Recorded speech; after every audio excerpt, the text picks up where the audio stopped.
ગાંધીજીના 79માં નિર્વાણ દિન નિમિત્તે પોરબંદરના કીર્તિ મંદિર ખાતે સર્વધર્મ પ્રાર્થના સભા યોજાઈ હતી, જેમાં પોરબંદરના જિલ્લા કલેક્ટર અને જિલ્લા પોલીસ વડા સહિતના અધિકારીઓ ઉપસ્થિત રહ્યા હતા।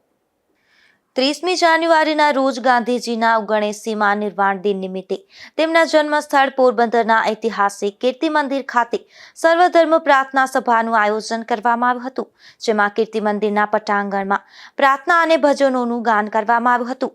ત્યારે મોટી સંખ્યામાં નાગરિકો અને મહાનુભાવો જોડાયા હતા અને ગાંધીજીની પ્રતિમાને પુષ્પાંજલિ અર્પણ કરી હતી। આ સમગ્ર કાર્યક્રમનું આયોજન કીર્તિ મંદિર સંચાલન સમિતિ અને નાયબ કલેક્ટર પોરબંદરના માર્ગદર્શન હેઠળ કરવામાં આવ્યું હતું।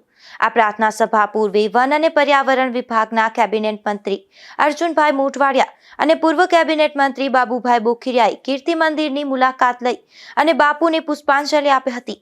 આ સભામાં જિલ્લા કલેક્ટર એસડી ધાનાણી, જિલ્લા પોલીસ વડા ભગીરથસિંહ જાડેજા, પોરબંદર મહાનગરપાલિકાના કમિશનર હસમુખ પ્રજાપતિ, અધિક નિવાસી કલેક્ટર રેખાબા સરવૈયા અને પ્રાંત અધિકારી સંદીપ જાદવ સહિતના આગેવાનો અને અગ્રણીઓ તેમજ નગરજનો જોડાયા હતા।